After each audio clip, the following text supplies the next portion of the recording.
In this video, I want to talk about how you can fix the Black Ops 7 secure boot not enabled error message.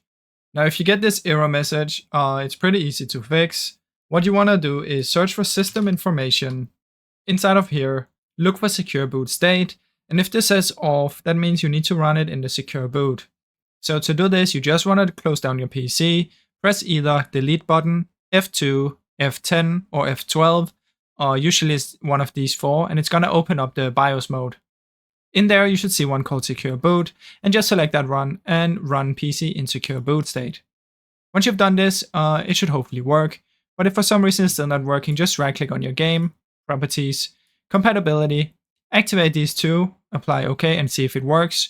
If it still doesn't work, just press here and try and run in Windows 8 and see if that works. Now, I really hope you enjoyed this short video. If you did, please leave a like and subscribe, as it helps me out a ton. Thank you so much for watching.